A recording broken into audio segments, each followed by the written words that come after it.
और एक नाकाम कोशिश। 5वीं बार भी मैं कुछ हाथ न लगने के कारण हारने लगा था। और ये मशरूम जिन्हें मैं खा नहीं सकता था, जो मेरे चारों तरफ फैले हुए थे, उन्हें देख के लग रहा था खा तो लूँ, बट खाते ही मर जाता।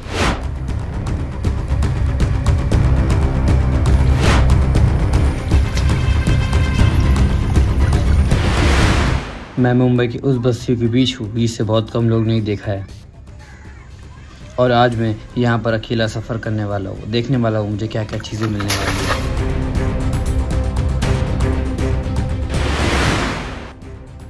हाय, तो मेरा नाम है गणेश और आज मैं अपने इस छोटे से बस्ती से होते हुए जाने वाला दूसरे बस्ती में, जहाँ पर बीच में मुझे नदी और कुछ जंगलों का भी सामना करना पड़ेगा, और आपको दिखाने वाला हूँ कि कौन से चीज़ों का सामना मुझे करना पड़ा। चलिए मेरे साथ आगे बढ़ते हैं। और सर्वाइव करने के लिए मैंने लिया था एक चाकू, एक पानी की बोतल और ये।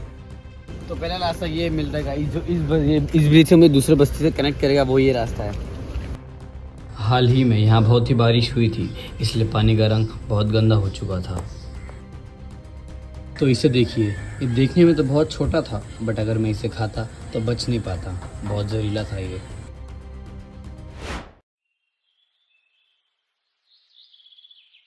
यहाँ पर लगता है गाँव वालों ने खेती करके रखा खीरे का, तो इसमें से मैं अपने लिए कुछ खाने के लिए ले लेता हूँ। ये वो पेड़ की लकड़ी है जिसे गांव वाले अपने चूल्हे के लिए यूज़ करते हैं, जिनसे उनका खाना बनता है रोज का। आगे बढ़ते समय रास्ते में बहुत पानी होने के कारण मैंने सोचा अपना रास्ता बदल लेता हूँ, बट जो मुझे आगे बहुत भारी पड़ा। सफ़र शुरू करने से पहले मैं सोच रहा है क्यों कर रहा हूँ मैं, बट जब एक बार नज़ारा देखा तो आप खुद देख सकते हो। ये है वाइट बेरी बुश, जो बारिश के समय उगते हैं। ये दिखने में तो बहुत लुभावने हैं, साथ में जहरीले भी। लगभग 3 से 4 बच्चे हर साल इस वाइट बेरी बुश को खाने से मर जाते, इसलिए मैं वहाँ से आगे बढ़ा और जो मुझे चाहिए था उसकी तलाश करने के लिए। पुराने समय में जब लोग जंगलों में शिकार पर जाते थे तो उनके पास ये चीज़ ज़रूर होती थी, ये उनके बचाव के लिए। ये है बबूल की लकड़ी। अगर मैं इसे एक बार धार कर दूँ तो ये सबसे बड़ा हथियार हो जाएगा मेरे लिए जंगल में।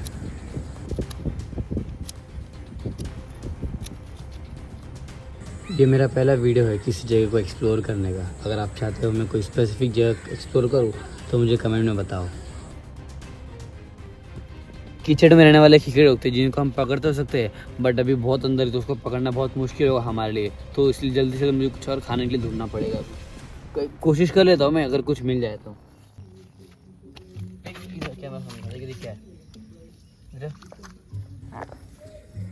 आगे के सफ़र में मुझे एक केचुआ मिल गया, बट इसकी नसीब अच्छी थी, इसको मैं खा नहीं सकता, वरना बेचारा घर वापस नहीं जा पाता। ये गांव के लोग उस केचुए को उनकी फसल को अच्छा उगाने के लिए और मछलियों को पकड़ने के लिए इस्तेमाल करते हैं, और केचुए चारों तरफ फैले हुए थे, इसलिए मैंने उस केचुए को छोड़ दिया।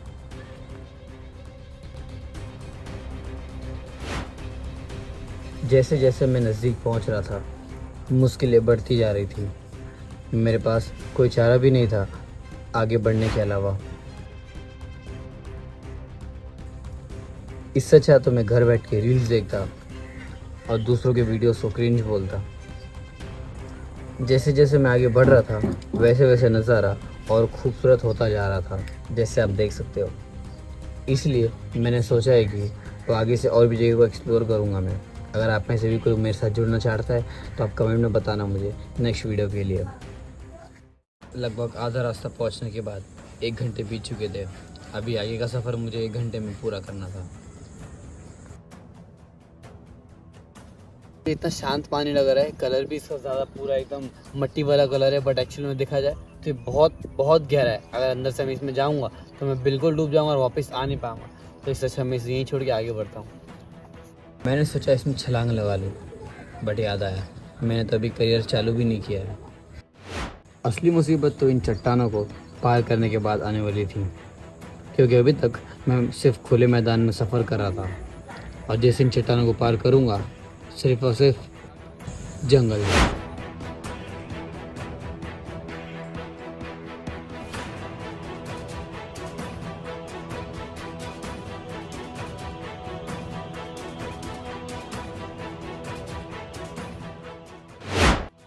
समझ नहीं आ रहा था कि इसमें छलांग लगाऊं या नहीं लगाऊं। इसका पानी इतना शांत था और साफ में साफ भी। हाल ही में मुझे पता चला था कि इस कुएं में 2-3 बच्चों की जान गई थी।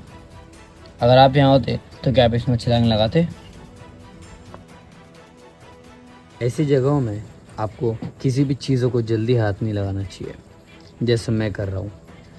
मैं ऐसी चीज़ ढूंढ रहा हूँ जिससे आपको देख के मज़ा आए, और ऐसे ढूंढते ढूंढते मुझे आखिर में मिला ये है फॉल्स पैरासोल और ग्रीन मशरूम। ये बहुत जहरीले होते हैं, बट इतने नहीं कि आपकी जान जा सके। ये आपको कम से कम 2 से 3 महीने तक आपके बेड पर सुला के रख सकता है। इतना ताकत है। अगर किसी को चाहिए तो कमेंट में बताना, मैं उसे घर भिजवा दूंगा। खाने के लिए कुछ मिल नहीं रहा था, लेकिन जंगल धीरे धीरे घना होता जा रहा था। इसी जंगल में पिछले साल एक कपल रास्ता भटक गए थे, और उनमें से एक ने भूख के कारण गलती से उस मशरूम को खा लिया था, जिससे एक ही जिंदा वापस लौट पाया। और मैं भी अभी इसी जंगल में हूँ। और ये देखिए, ये क्या मिला मुझे। इसको पहले पकड़ लूँ मैं। ये है इंडियन ब्राउन मड क्रैब का बच्चा। ये भी सिर्फ 2 दिन का है। ये बड़े होने के बाद 6 से 11 सेंटीमीटर तक बड़े हो जाते हैं, और ये इतना छोटा कि इसे मैं अभी खा भी नहीं सकता। तो इसे इसकी जगह पर वापस छोड़ना पड़ेगा और दूसरी चीज़ की तलाश करनी पड़ेगी कुछ खाने के लिए।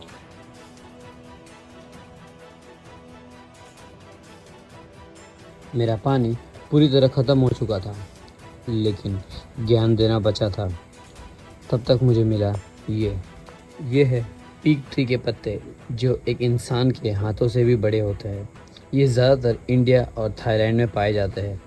इन पत्तों को पहले के लोग अपने बदन को ढकने के लिए इस्तेमाल करते थे। आगे बढ़ते ही मुझे मिला ये हैंड पंप। मेरे लिए अच्छी संकेत है। पहले तो मुझे पीने का पानी मिल गया। उसके बाद ये हैंड पंप ये दर्शाता है कि आसपास बस्तियाँ रहती है।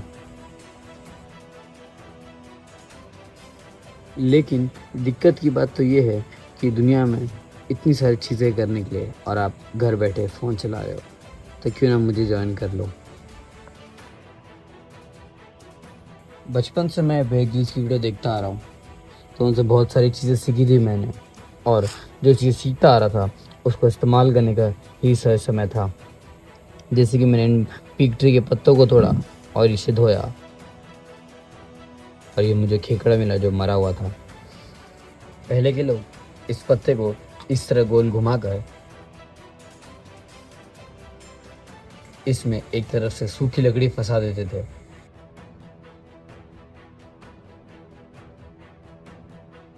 जिससे ये गोल बन जाता था और नीचे पानी भी नहीं गिरता था। तो पहले के लोग इसमें जंगल में कुछ भी बेर हो या जामुन हो, किसी भी प्रकार के छोटे वस्तुओं को, खाने की चीज़ों को इसमें रखते थे, और इनके लिए बहुत ही ज़रूरी था।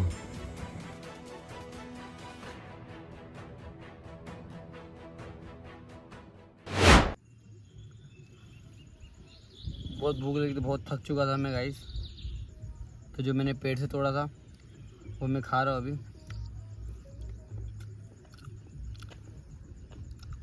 मक्खन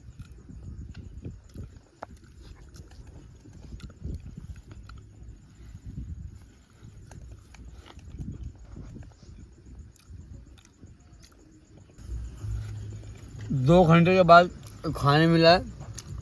इतनी शांति मिल रही है। घर पे रखा था मैं कभी खाता नहीं हूँ, बट इन जंगलों के बीच में इसकी कीमत सच में मालूम पड़ी। केले की कीमत क्या होती है। ऐसा लग रहा है इससे अच्छा खाना कुछ हो ही नहीं सकता। और ऐसा कुछ दिख रहे गांव में, लगता है मैं दूसरे बस्ती के नजदीक पहुंचे होगा, तो वहां पहुंचता। चलिए मेरे साथ।